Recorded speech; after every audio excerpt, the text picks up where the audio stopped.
Hello friends, welcome to our YouTube channel तैयारी beginners की। इस वीडियो के माध्यम से आपको यूपीजीआईसी लेक्चरर पीजीटी एग्ज़ाम के लिए सामान्य ज्ञान के बहुत ही महत्वपूर्ण प्रश्नोत्तर देखने को मिलेंगे। पूरा वीडियो देखिए और चैनल को सब्सक्राइब भी कर लीजिएगा। पहला क्वेश्चन है, निम्नलिखित पर विचार कीजिए। कथन ए है, मनरेगा एक कार्य उन्मुखी परियोजना है जो पूरे देश में कार्यान्वित हो रही है और इसका कारण दिया गया है, यह परियोजना राज्य सरकारों द्वारा कार्यान्वित की जाती है। तो आपको सही कूट जो है मतलब सही ऑप्शन आपको करेक्ट करना है। ए ऑप्शन कहा है, ए और आर दोनों सही है और आर ए की व्याख्या सही है। बी ऑप्शन है, ए और आर दोनों सही हैं परंतु आर ए की सही व्याख्या नहीं है। तो यही ऑप्शन आपका करेक्ट हो जाएगा। ठीक है।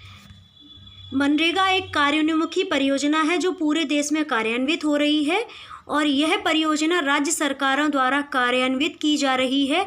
ये आर जो कथन दिया गया है उसका कारण सही नहीं है। तो बी ऑप्शन आपका करेक्ट हो गया। मनरेगा एक कार्योन्मुखी परियोजना है जो पूरे देश में कार्यान्वित हो रही है, कथन सही है। यह परियोजना राज्य सरकारों द्वारा कार्यान्वित की जा रही है अतः कथन और कारण दोनों सही है परंतु कारण कथन की व्याख्या नहीं करता है।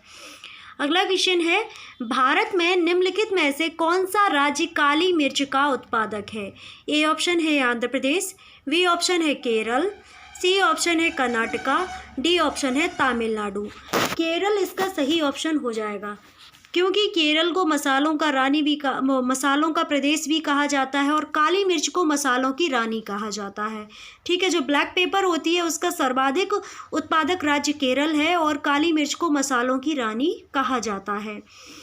अगला क्वेश्चन है, सूची 1 व सूची 2 को सुमेलित कीजिए तथा नीचे दिए गए कूट से सही उत्तर चयन कीजिए। तो इनमें कुछ पुस्तकें दी हैं और उनके रचयिता दिए गए हैं तो आपको सही सुमेलित करने हैं। तो मिडनाइट चिल्ड्रन किसकी पुस्तक है तो ये आपको बताना है। और the fortune at the bottom of the pyramid किसकी पुस्तक है? The 3 mistakes of in my life किसकी पुस्तक है? घर और अदालत किसकी पुस्तक है?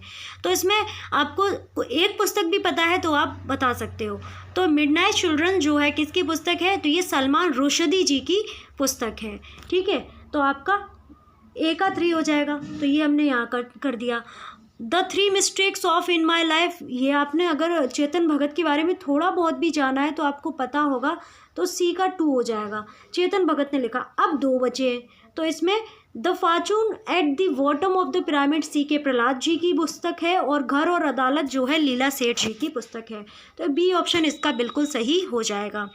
मिडनाइट चिल्ड्रंस किसकी है? सलमान रुश्दी जी की। The fortune at the bottom of the pyramid C K Prahalad ji की पुस्तक है। The 3 mistakes of my life Chetan Bhagat ji की पुस्तक है। घर और अदालत लीला सेठ जी की पुस्तक है। अगली क्वेश्चन है, भारत के निम्नलिखित 4 राज्य अधिकतम नगरीय जनसंख्या रखने वाले स्थान पर हैं, निम्न आरोही क्रम में उनका कौन सा क्रम सही है? तो ए ऑप्शन है महाराष्ट्र, उत्तर प्रदेश, तमिलनाडु, पश्चिम बंगाल, बी ऑप्शन है उत्तर प्रदेश, महाराष्ट्र, पश्चिम बंगाल, तमिलनाडु, सी ऑप्शन है तमिलनाडु, पश्चिम बंगाल, महाराष्ट्र, उत्तर प्रदेश और डी ऑप्शन है पश्चिम बंगाल, तमिलनाडु, उत्तर प्रदेश और महाराष्ट्र। तो इसका डी ऑप्शन बिल्कुल करेक्ट हो जाएगा। वर्ष 2011 की जनगणना के अनुसार सर्वाधिक नगरीय जनसंख्या वाले 4 राज्य हैं। महाराष्ट्र जिसमें नगरीय जनसंख्या जो है 50.81 मिलियन है, उत्तर प्रदेश 44.49 मिलियन है, तमिलनाडु 34.91 मिलियन है और पश्चिम बंगाल 20.09 मिलियन यहाँ की जनसंख्या है, नगरीय जनसंख्या है। अतः आरोही क्रम किस प्रकार हो जाएगा? पश्चिम बंगाल, तमिलनाडु, उत्तर प्रदेश, महाराष्ट्र, मतलब कि कम से ज़्यादा की ओर। ठीक है। ऊपर से नीचे की नीचे से ऊपर की ओर जो आरोही क्रम होता है क्या होता है? नीचे से ऊपर की ओर। तो पश्चिम बंगाल, तमिलनाडु, उत्तर प्रदेश, महाराष्ट्र। यही अवरोही क्रम पूछा होता तो सबसे पहले आता महाराष्ट्र, फिर आता उत्तर प्रदेश, फिर आता तमिलनाडु, फिर आपका आ जाता पश्चिम बंगाल। अगला क्वेश्चन, उत्तर प्रदेश में अधिकतम जनसंख्या वाले निम्न 4 जिले हैं, निम्न में से उनका अवरोही क्रम कौन सा सही होगा? तो ये उत्तर प्रदेश में अधिकतम जनसंख्या वाले पूछे हैं, याद रखिएगा। तो ये ऑप्शन आजमगढ़, जौनपुर, कानपुर नगर, इलाहाबाद, तो ये तो नहीं हो सकता बी ऑप्शन है आपका इलाहाबाद, आजमगढ़, जौनपुर, कानपुर नगर, ये भी नहीं हो सकता। कानपुर नगर, इलाहाबाद, आजमगढ़, जौनपुर, ये भी नहीं हो सकता। डी ऑप्शन है इलाहाबाद, कानपुर नगर, आजमगढ़, जौनपुर, तो ये भी ऑप्शन सही नहीं है। तो जो भी ये ऑप्शन दिए गए हैं चारों ही ऑप्शन गलत हैं। तो इसका जो सही क्रम है वो क्या है? इलाहाबाद, आजमगढ़, कानपुर, जौनपुर। ठीक है, तो इस तरह आप अवरोही क्रम याद रखिएगा। अगला क्वेश्चन, उत्तर प्रदेश के 4 जिलों जिनमें जनसंख्या घनत्व अधिकतम है का आरोही क्रम निम्नलिखित अनुक्रमों में से सही है। तो इसका ऑप्शन कौन सा होगा सही? ए ऑप्शन है संत रविदास नगर, भदोई, वाराणसी, गाज़ियाबाद, लखनऊ। संत रविदास नगर, भदोई, लखनऊ, गाज़ियाबाद, वाराणसी। और इसमें सी ऑप्शन है वाराणसी, लखनऊ, गाज़ियाबाद, संत रविदास नगर, भदोई। और डी ऑप्शन है गाज़ियाबाद, वाराणसी, संत रविदास नगर, भदोई। तो इसका सही क्रम जो हो जाएगा वो आपका हो जाएगा गाज़ियाबाद, वाराणसी, लखनऊ एंड संत रविदास नगर या भदोई, कानपुर नगर। तो ये जो 4 ऑप्शन दिए गए हैं ये भी गलत दिए गए। तो जब भी एग्ज़ाम हुआ होगा तो ये ऑप्शन गलत दिए गए होंगे, फिर इसको डिस्प्यूटेड क्वेश्चन घोषित कर दिया गया होगा। तो 2011 की जनगणना के अनुसार उत्तर प्रदेश का जनघनत्व जो है 829 व्यक्ति प्रति वर्ग किलोमीटर है। अब गाज़ियाबाद की बात करें तो 3,971 व्यक्ति पर वर्ग किलोमीटर में निवास करते हैं। वाराणसी में 395 व्यक्ति प्रति वर्ग किलोमीटर में निवास करते हैं। लखनऊ की बात करें तो 1,816 व्यक्ति प्रति वर्ग किलोमीटर में निवास करते हैं। संत रविदास नगर या भदोई में 1,452 व्यक्ति निवास करते हैं प्रति वर्ग किलोमीटर में। कानपुर नगर में 1,452 व्यक्ति प्रति वर्ग किलोमीटर में निवास करते हैं। तो सही क्रम हो जाएगा गाज़ियाबाद, वाराणसी, लखनऊ, संत रविदास नगर, कानपुर नगर, जो कि किसी भी ऑप्शन में नहीं दिया गया है, तो बस याद रखिएगा। अगला क्वेश्चन है सिमुक वंश का संस्थापक था। तो ए ऑप्शन है पांड्य का, बी ऑप्शन है सातवाहन का, सी ऑप्शन है चोल का, डी ऑप्शन है चेर का। तो सिमुक जो है सातवाहन वंश का संस्थापक था, तो बी ऑप्शन बिल्कुल करेक्ट हो जाएगा। सातवाहन वंश के सबसे महान शासक गौतमीपुत्र सातकर्णी थे। सातवाहन वंश की स्थापना 1वीं शताब्दी ईसा पूर्व में हुई थी। अगला क्वेश्चन है सूची प्रथम व सूची द्वितीय को सम्मिलित कीजिए तथा नीचे दिए गए कूटों का चयन कीजिए। तो पर्यटन आकर्षण बताए गए हैं और उनका स्थान बताया गया है। कबीर जी की समाधि कहाँ पर है? फतेहपुर सीकरी में। सलीम चिश्ती का दरगाह कहाँ है? जो वृंदावन में। और गोविंद देव मंदिर कहाँ है? कुशीनगर में। और बौद्ध स्तूपा कहाँ है? मगहर बस्ती में। तो इसके जो ऑप्शन दिए गए हैं वो कौन सा, ए ऑप्शन सही है या बी ऑप्शन सही है? तो इसका जो बी ऑप्शन है वो बिल्कुल करेक्ट है। कैसे? जो कबीर जी की समाधि है वो मगहर में है, बस्ती में।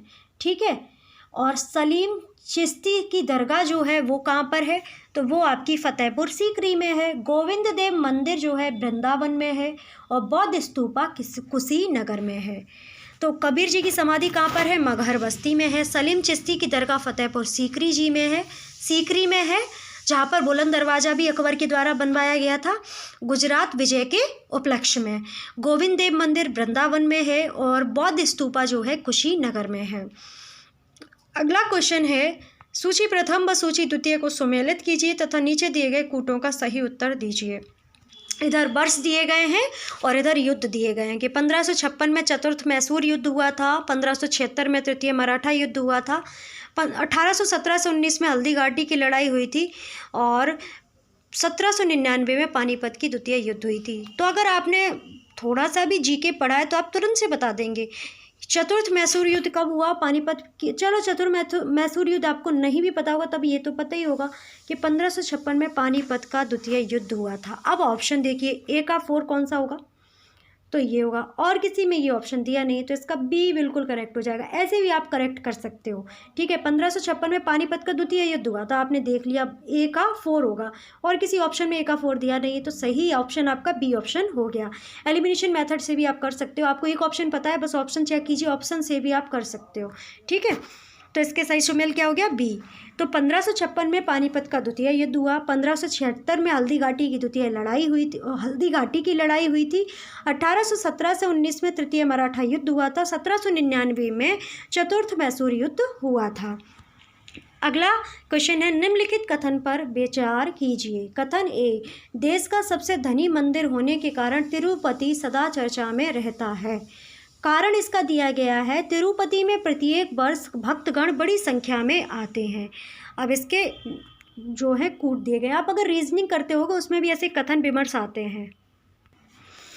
ए ऑप्शन होगा, ए और आर दोनों सही हैं और आर ए की सही व्याख्या है। बी ऑप्शन, ए और आर दोनों सही है परंतु आर ए की सही व्याख्या नहीं है। तो इसका बी ऑप्शन बिल्कुल करेक्ट हो जाएगा। तिरुपति मंदिर देश का सबसे धनी मंदिर है एवं तिरुपति में प्रत्येक वर्ष भक्तगण बड़ी संख्या में आते हैं। दोनों कथन सत्य हैं परंतु कारण कथन की सही व्याख्या नहीं करता है। अगला क्वेश्चन है, 1990 के दशक से लागू आर्थिक नीति के परिणाम हैं। फर्स्ट बात कही गई है, जो फर्स्ट टॉपिक फर्स्ट जो कथन कहा गया वो कहा गया है कि बढ़ा हुआ विदेशी प्रत्यक्ष निवेश FDI। दूसरा है आपका उन्नत आर्थिक वृद्धि। तीसरी बात कही गई है गैर बराबर विकास। और सी जो फोर्थ ऑप्शन है आपका वो है सामाजिक जीवन में एक परिवर्तन। तो इसमें सही कौन सी बातें होंगी? तो इसका डी ऑप्शन, सभी जो बातें हैं बिल्कुल सही हो जाएंगी। ठीक है।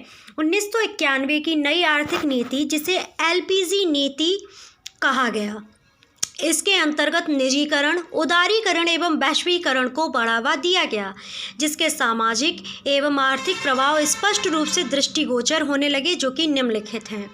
उदार व्यवस्था एवं नियमों से विदेशी निवेश में बढ़ोतरी, निवेश के बढ़ने एवं निजी उद्यमियों के लिए उत्साहपूर्ण वातावरण ने आर्थिक उन्नति की राह खोल दी है। नई आर्थिक व्यवस्था के कारण असमानता भी तेजी से बढ़ी है। गरीबों व अमीरों के आय में अंतर बढ़ गया है। नई आर्थिक नीति के परिणाम स्वरूप सामाजिक परिवर्तन की गति तेज हुई है। बढ़ता शहरीकरण, खुले समाज का निर्माण, संयुक्त परिवार का कमजोर होना, महिला सशक्तिकरण आदि प्रमुख सामाजिक परिवर्तन दृष्टिगत होते हैं। अतः सभी विकल्प बिल्कुल सही हैं।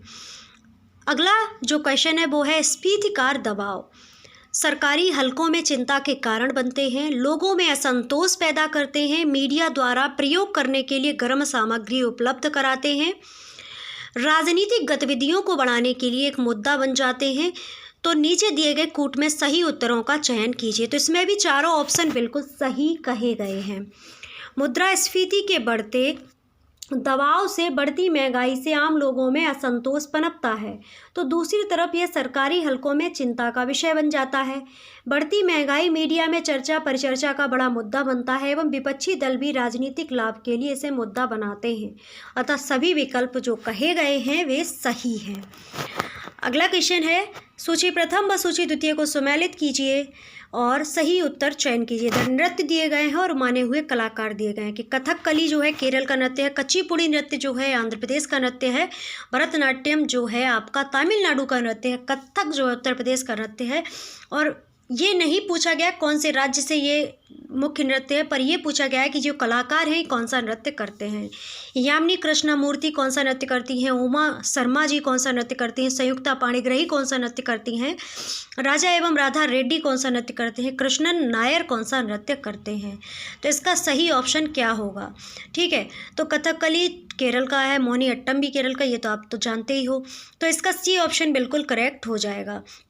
जो कथकली है कृष्णन नायर जी करते हैं। कुचिपुड़ी नृत्य जो है राजा एवं राधा रेड्डी द्वारा नृत्य किया जाता, जाने माने कलाकार हैं। भरतनाट्यम यामिनी कृष्णमूर्ति के द्वारा नृत्य किया जाता है। कथक जो है उमा शर्मा करती हैं। और इसमें जो पाणिग्राही प्रसिद्ध जो है, जो संयुक्ता पाणिग्राही का नाम दिया गया है, ये एक ओडिसी नृत्यांगना है, मतलब ये ओडिसी नृत्य करती हैं। ठीक है। अगला क्वेश्चन है, सूची प्रथम व सूची द्वितीय सम्मिलित कीजिए। आज जो ऑप्शन आ रहे हैं वो सबसे ज़्यादा मिलान वाले आ रहे हैं। तो इसमें इधर स्लोगन दिए गए हैं, उधर निर्माता। दिल्ली चलो किसका नारा था, आराम हराम किसका नारा था, करो या मरो किसका नारा था, स्वराज्य हमारा किसका नारा था। तो करो या मरो तो सभी को पता है, महात्मा गांधी जी का नारा था। तो सी का वन 2 में दिया गया है। तो इसका सही ऑप्शन जो आपका हो जाएगा वो आपका हो जाएगा डी ऑप्शन, स्वराज हमारा। ये भी कहा गया, ये किसके द्वारा कहा गया, तो ये सुभाष चंद्र बोस जी के द्वारा कहा गया। दिल्ली चलो सुभाष चंद्र बोस जी ने कहा। आराम हराम है, ये जवाहरलाल नेहरू के द्वारा कहा गया, करो या मरो कहा गया महात्मा गांधी जी के द्वारा, और स्वराज हमारा बाल गंगाधर तिलक के द्वारा कहा गया था। अभी सर स्वराज हमने सुभाष चंद्र बोस जी की बात कह दी थी, पर यह गलत होगा। दिल्ली चलो सुभाष चंद्र बोस, आराम हराम है पंडित जवाहरलाल नेहरू, करो या मरो do and die Mahatma Gandhi ji, Swaraj हमारा बाल गंगाधर तिलक के द्वारा दिया गया स्लोगन है। अगला क्वेश्चन है, निम्नलिखित में से कौन आदिवासी नहीं था? ए ऑप्शन है सुरेंद्र नाथ बनर्जी, बी ऑप्शन है लाला लाजपत राय, और सी ऑप्शन है बिपिन चंद्र पाल, डी ऑप्शन है बाल गंगाधर तिलक। तो इसका ए ऑप्शन बिल्कुल करेक्ट हो जाएगा। दिए गए विकल्पों में सुरेंद्र नाथ बनर्जी नरमपंथी धारा के प्रतिनिधि थे, जबकि शेष अन्य अतिवादी एवं गरम पंथ के समर्थक थे। सुरेंद्र नाथ बनर्जी ने 1876 में आनंद मोहन बोस के साथ मिलकर इंडियन एसोसिएशन नामक संस्था का गठन किया था। ठीक है, अगला क्वेश्चन है, भारत के राष्ट्रपति के निर्वाचन के लिए निर्वाचक मंडल में सम्मिलित होते हैं संसद के दोनों सदनों के निर्वाचित सदस्य। सेकंड ऑप्शन है राज्यों की विधानसभाओं के निर्वाचित सदस्य। थर्ड ऑप्शन है दिल्ली और पुडुचेरी संघ क्षेत्रों की विधानसभाओं के निर्वाचित सदस्य, और फोर्थ ऑप्शन है राज्यों की विधान परिषदों के निर्वाचित सदस्य। उपरोक्त में से कौन से सही हैं? तो इसका बी ऑप्शन बिल्कुल सही हो जाएगा। 1, 2, 3 राज्यों के विधान परिषदों के निर्वाचित सदस्य राष्ट्रपति चुनाव में सम्मिलित नहीं होते हैं। संविधान के अनुच्छेद 55 के तहत राष्ट्रपति के निर्वाचन मंडल का प्रावधान है। इस अनुच्छेद के तहत निर्वाचन मंडल के सदस्य में जो होते हैं वो होते हैं संसद के दोनों सदनों के निर्वाचित सदस्य, राज्य की विधानसभाओं के निर्वाचित सदस्य। संविधान के 70वें संविधान संशोधन अधिनियम 1992 के तहत दिल्ली एवं पुडुचेरी संघीय क्षेत्र की विधानसभाओं के निर्वाचित सदस्य। ठीक है, अगला क्वेश्चन है, भारतीय राजनीतिक प्रणाली को क्या कहा जाता है? ए ऑप्शन है परिसंघ, बी ऑप्शन है अध्यक्षात्मक पद्धति, सी ऑप्शन है अर्धसंघात्मक, और डी ऑप्शन है एकात्मक पद्धति। तो सी ऑप्शन इसका बिल्कुल करेक्ट हो जाएगा। भारतीय राजनीतिक प्रणाली को केसी व्हीलर ने अर्धसंघीय कहा है, क्योंकि भारतीय राजनीतिक प्रणाली में संघात्मक लक्षणों के साथ ही एकात्मक के लक्षण प्रबलता में विद्यमान है। अगला क्वेश्चन है, निम्नलिखित युग्मों में से कौन सही सुमेलित नहीं है? ए ऑप्शन है हार्मोन, मूड, एंजाइम उपापचय, एंटीऑक्सीडेंट पाचन, ऊर्जा बसा। तो एंटीऑक्सीडेंट पाचन ये बिल्कुल भी सही नहीं है, तो यही ऑप्शन आपका करेक्ट हो जाएगा। एंटीऑक्सीडेंट के द्वारा शरीर में उपापचयी क्रियाओं द्वारा उत्पन्न मुक्त मूलकों का अवशोषण हो जाता है, जिससे शरीर की कोशिकाएं सुरक्षित रहती हैं एवं शरीर लंबे समय तक जवान रहता है। तो इसका पाचन से संबंध नहीं है। ये जो उपापचयी क्रियाएं होती हैं उनमें मुक्त मूलक जो होते हैं उनका अवशोषण करता है। अगला क्वेश्चन है, मानव शरीर में आयोडीन की कमी मुख्यतः किस कारण से होती है? आयोडीन की कमी से कौन सा रोग हो जाता है? तो ये ऑप्शन है रक्त अल्पता मतलब कि एनीमिया, खून की कमी, ये तो नहीं हो सकता। बी ऑप्शन है गाइटर या घेंगा, ये बिल्कुल सही है।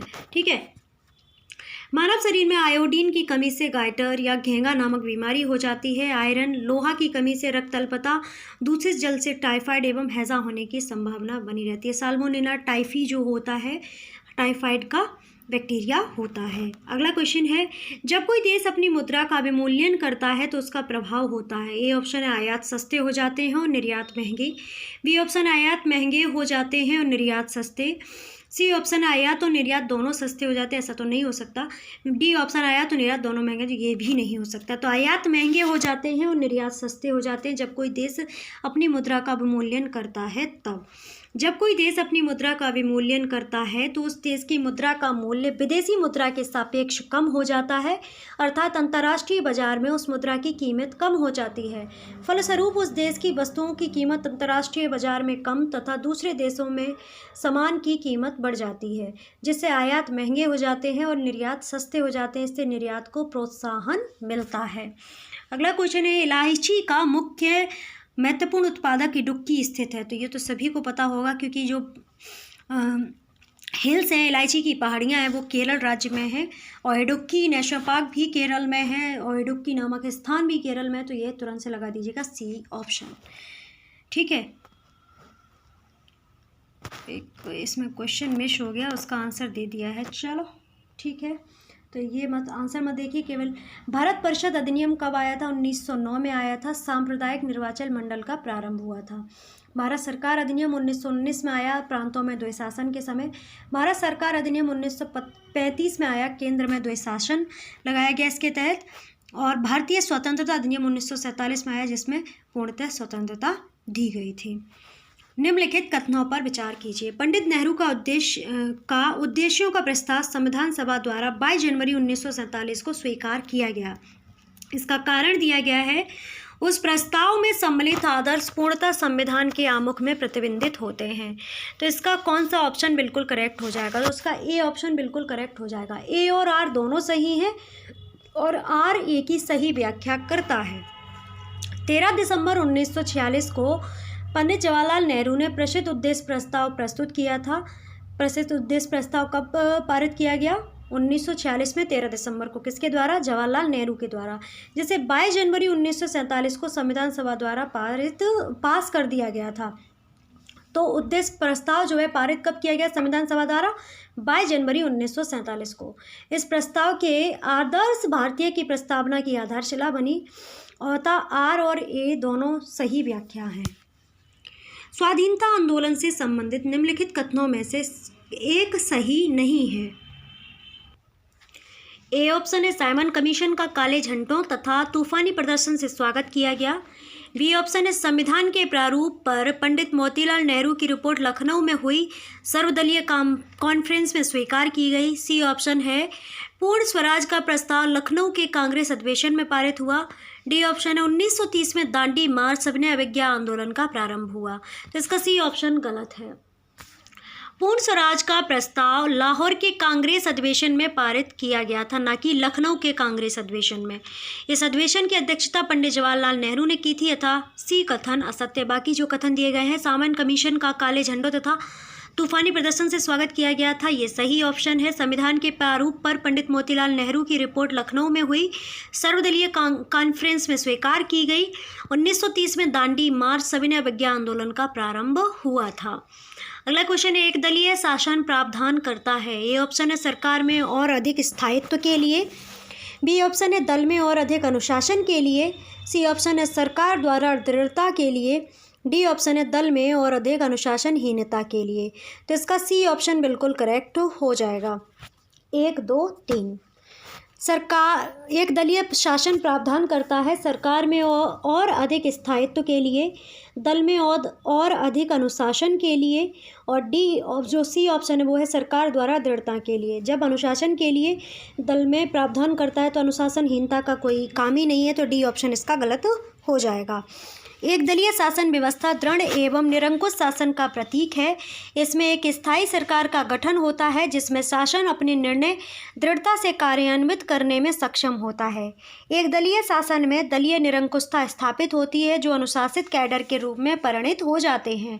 निरंकुश, फांसीवाद तथा साम्यवादी शासन व्यवस्था एक दलीय शासन व्यवस्था के उदाहरण हैं। अगला क्वेश्चन है, भारत एक लोकतांत्रिक गणतंत्र है। सही है। भारत में एक प्रातिनिधिक लोकतंत्र है। भारत एक लोकतांत्रिक समाज है। भारत समाजवाद से बंधा हुआ है। तो इसके जो ऑप्शन सही है वो चारों ऑप्शन बिल्कुल सही हैं। भारत एक लोकतांत्रिक एवं प्रातिनिधिक लोकतंत्र है। इसमें समाजवादी व्यवस्था के तत्व अभी भी विद्यमान है। हालांकि नई आर्थिक नीतियों एवं एलपीजी की नीतियों को अपनाकर समाजवादी जड़ता से भारतीय व्यवस्था आगे निकल रही है। लोकतांत्रिक आधारित व्यवस्था में भारत एक लोकतांत्रिक समाज में परिणत हुआ है। तो ये हमारे आज के जीके के बहुत ही महत्वपूर्ण प्रश्न उत्तर। अगर आपने वीडियो पूरा देख लिया है तो आप भी जानते हैं आपके क्वेश्चंस बहुत सारे तैयार हो गए हैं। तो इसका पीडीएफ आपको चाहिए तो टेलीग्राम ग्रुप को ज्वाइन कीजिए। वीडियो के डिस्क्रिप्शन में आपको टेलीग्राम का लिंक प्रोवाइड कर दिया जाएगा। एंड वीडियो कैसा लगा है कमेंट बॉक्स में कमेंट जरूर कीजिएगा, और कुछ सजेशन करना चाहते हैं तो वे भी आप सजेशन कर सकते हैं, वो भी आपका सजेशन लिया जाएगा। ओके, वीडियो को ज़्यादा से ज़्यादा शेयर कीजिए, कमेंट कीजिए एंड चैनल को सब्सक्राइब कर लीजिएगा और बेल आइकन को प्रेस कर लीजिएगा जिससे आपको नोटिफिकेशन मिलती रहे वीडियोस के अपलोड होने की। टाइमिंग आज हम लॉन्च कर देंगे कि कौन सा टाइम कब रहेगा, केमिस्ट्री की क्लास कब आएगी, एंड जीएस की क्लास कब आएगी, हिंदी टीजीटी की क्लास कब आएगी, और यूपी टेट का भी हम कोर्स लॉन्च करने वाले हैं, उसकी भी क्लास टाइमिंग हम आपको लॉन्च करके बता देंगे। सारी एक वीडियो में प्रोवाइड करा देंगे कि आपकी टाइमिंग क्या रहेगी, जिससे आपको कंटेंट ढूंढने में, प्राप्त करने में कोई दिक्कत ना हो। ओके, तो वीडियो अच्छा लगा है तो लाइक कमेंट शेयर कर दीजिए। अगर ऑडियो सुनना चाहते हैं तो खबरी का लिंक आपको वीडियो के डिस्क्रिप्शन में मिल जाएगा, वहाँ से आप ऑडियो सुन लीजिएगा, काफ़ी बेनिफिट होने वाला है। तो आपका बहुत बहुत धन्यवाद वीडियो वॉच करने के लिए। Don't forget like comment and share and subscribe. Thank you.